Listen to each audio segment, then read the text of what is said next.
Even though Donald Trump may not be looking well right now, a former administration insider predicts that the next 6 months will be far worse for him. How he has been coping so far is a miracle. Let's unravel this together. On Saturday, Anthony Scaramucci, the former head of White House communications, was questioned about how he believed Trump was managing the demanding schedule that came with his criminal prosecution and presidential campaign. He has already warned Trump that a financial avalanche is coming. The presenter of MSNBC's Saturday questioned Scaramucci about the health of Trump, who often consumes up to a dozen Diet Cokes a day. This man, is 8 years older than he was when you were with him for that length of time, the presenter said. In response, Scaramucci said, he looks awful. Who, after all, is fooling whom? But what will happen in the wake of this is the question. He most likely avoids going to prison. In the worst-case scenario, he will most likely be imprisoned. A previous president would certainly get an unsightly ankle bracelet and have to campaign over Zoom for a while, but I don't believe they would throw him in prison. However, it is awkward. The true question, according to Scaramucci, is, how is this guy still standing for president? And if you are endorsing Mr. Trump at this particular point in American history, what does that say about you? I would strongly advise against doing any of this. I believe that Mr. Trump's next 6 months will be worse than his previous 6 months. Once more, Donald Trump's closest advisors are having a terrible time convincing him to campaign or meet with rich campaign contributors due to a mix of rage, disbelief, and boredom with having to appear in a Manhattan courthouse 4 days a week. The former president is reportedly finding it difficult to deal with all of the limitations placed upon him while he attends the hush money trial. He is accused of 34 felonies, one of which may result in jail time if a jury finds him guilty, according to a detailed article from the Washington Post.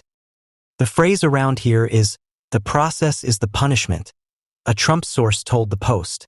The trial schedule, which only allows for campaigning on Wednesdays and weekends, has severely limited much-needed activities, according to the article. This is especially true for Trump, who enjoys his time on the golf course and his freedom to come and go as he pleases. As stated by the Post, after 2 weeks, Trump is feeling the personal strain and disruption of his campaign from the first criminal prosecution of a former president.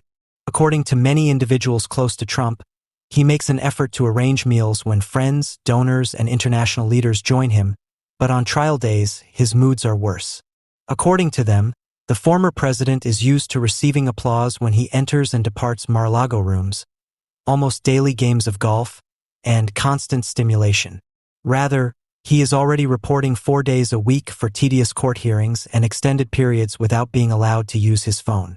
The article continues by pointing out that the beleaguered former president's news conferences and postings on Truth Social, together with his frequent appearances in Judge Juan Merchan's courtroom, are failing to provide the necessary support to the campaign at a crucial juncture.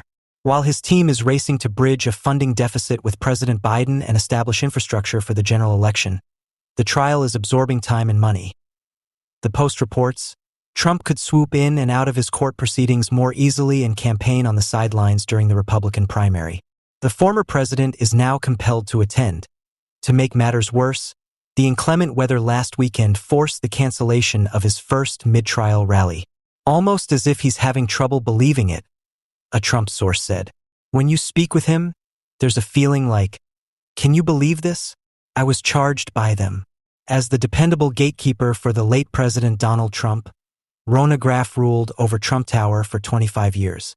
She remained discreet and faithful throughout her term, which made her a strong person in Trump's inner circle. Thus, spectators and legal experts alike were aware of the importance of Graff's subpoena to testify in Trump's criminal hush money trial, as Raw Story reported on Friday, April 26, 2024. Because of Graff's extensive history in the Trump administration, Tristan Snell, a former assistant attorney general for the state of New York, highlighted her critical role and called her a game changer.